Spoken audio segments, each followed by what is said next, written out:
Today, we're going to talk about stress, specifically stress related to situations and the stories we tell ourselves about those situations. I'm never going to forget this one day when one of my clients came in late to a group meeting and said that they had been in a car accident. It had been a minor car accident, so no one had gotten hurt, but it had thrown such a wrench into his day. And he said it was not a good day for this to happen. And as soon as he said that, the first thing I thought was, well, gosh, when is it a good time for a car accident?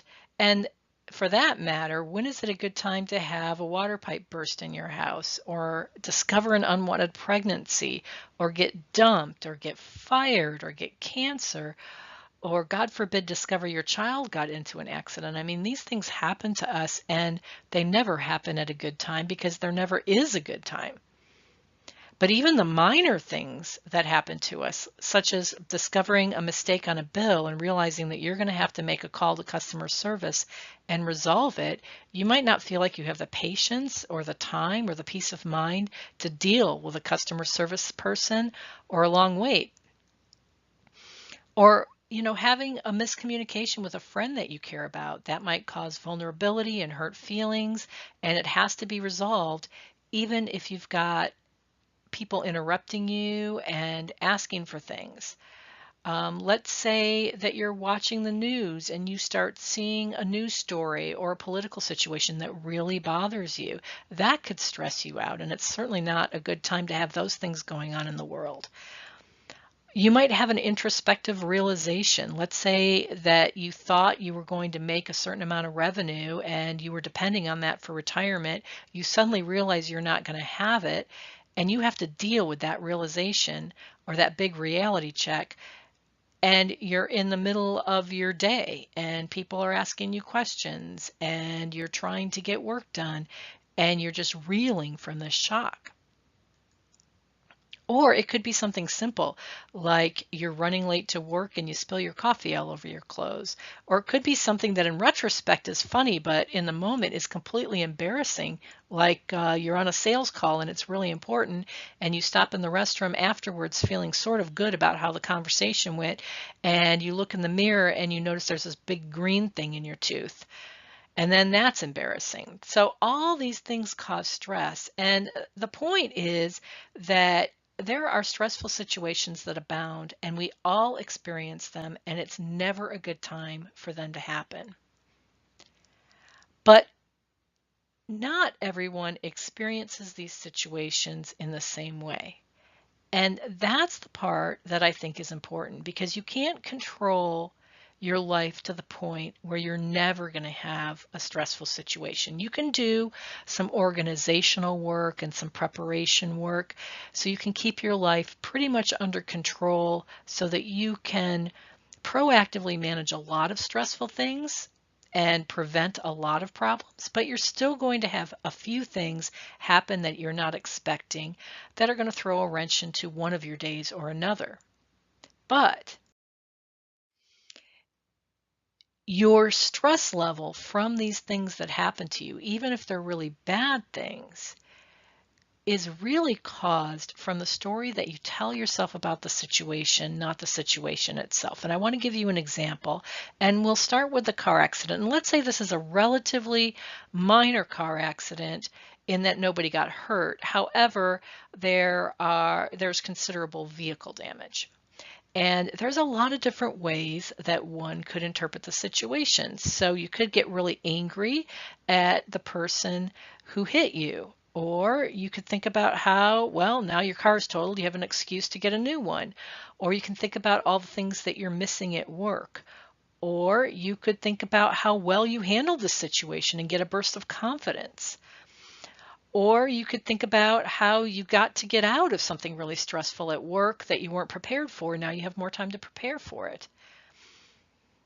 Or you could think about how weird it is that the person that you met that you got into the accident with actually could be a good networking contact for you. So there are a lot of ways to interpret a situation.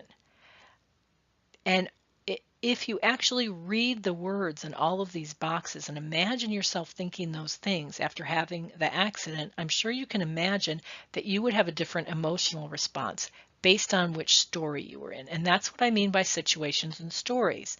We tell ourselves a story about the situation we're in. It's the story that creates the stress.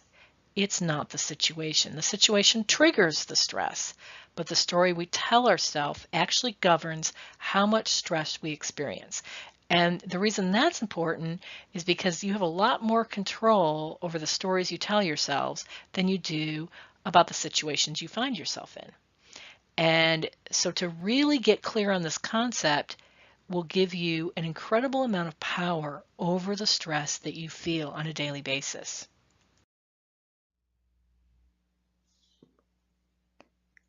The first step to mastering your own stress is noticing that you actually tell yourself stories.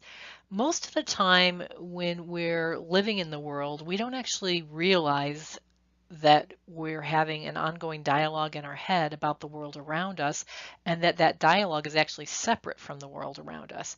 So all you have to do is start noticing this. And this is some of the most important work that I do with my clients, because when they come to coaching calls, a lot of times they're feeling confused or stressed out. And when we're able to work together to help them separate what's actually going on in the world from the stories they're telling themselves about what's going on, that gives them power. And the reason it gives them power is because now, once you know that you're having an interpretation or that you're creating a story, that gives you the power to create a different story.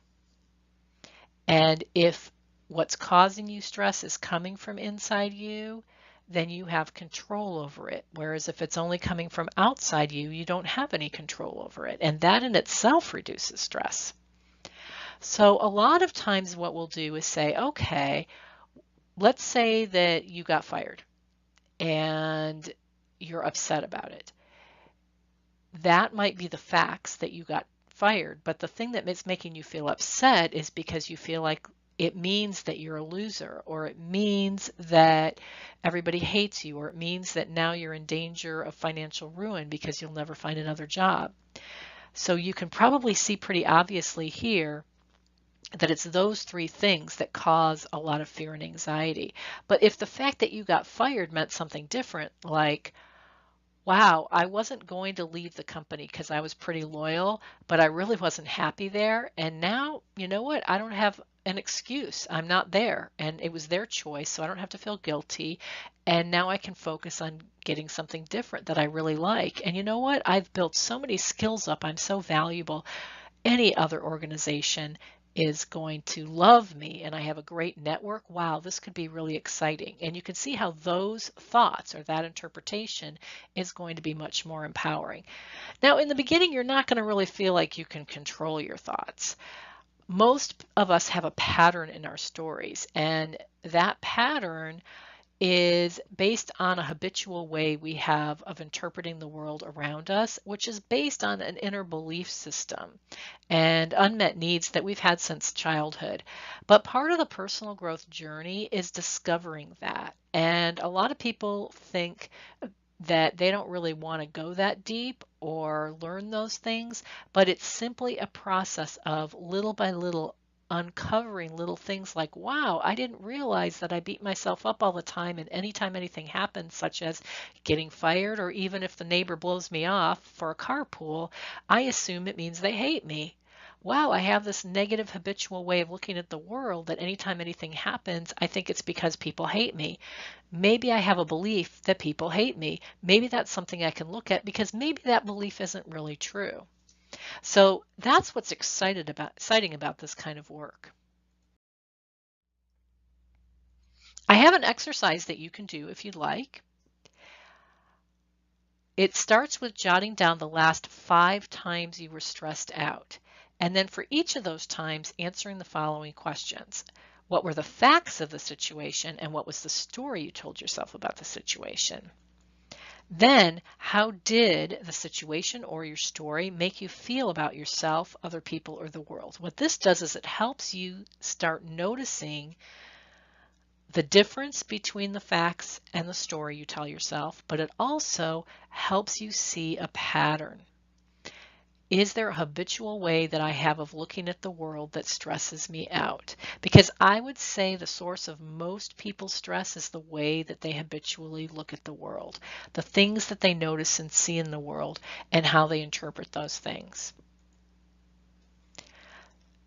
So sometimes when people do this exercise, I have them, first of all, pay attention to the story that they made up about the situation and realize that they made it up, and that's sort of freeing enough. But then beyond that, play this little game where they get to come up with other stories, other possible stories that they could replace the story that they came up with. So we just did that with the I'm fired, but it could be anything. It could be, oh my gosh, my house is a mess.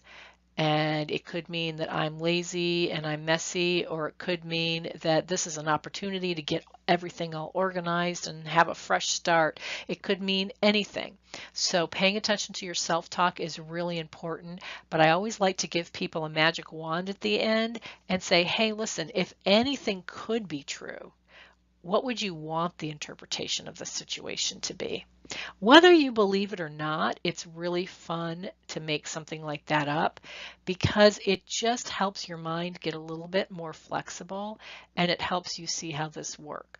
Once I've been working with people for a little while, they actually do start adopting different beliefs about the world. And once you start adopting different beliefs about the world, you may experience the same situations that cause other people stress, but not be as stressed out about them. In fact, you'll come to them feeling very confident. And when you feel very confident, you handle them more effectively. And when you handle them more effectively, you end up having less problems. Because usually when we stress out, we create more problems for ourselves. So it's an interesting paradox. Have fun with this exercise. You could maybe stop the video and do a screenshot if you want to spend some quiet time looking at it. And you're welcome to email me. If you go on the Aspire website, which is www.aspire.com, you may already be on it watching this video, but if you're not, come to the website and there's a contact form on the website. You can use that to email me anytime you want. If you'd like to email me your questions about this exercise or the insights you got about this exercise, I'd be happy to read your email and respond to it. And if you're stuck doing it, I'd also be happy to respond to you, any questions that you have. So have fun with it, enjoy, and let's hear it for lowering all of our stress. Because if we're all lower stress and we're all calmer and more confident coming to these situations that we can't control, I think the whole world will be a more peaceful place.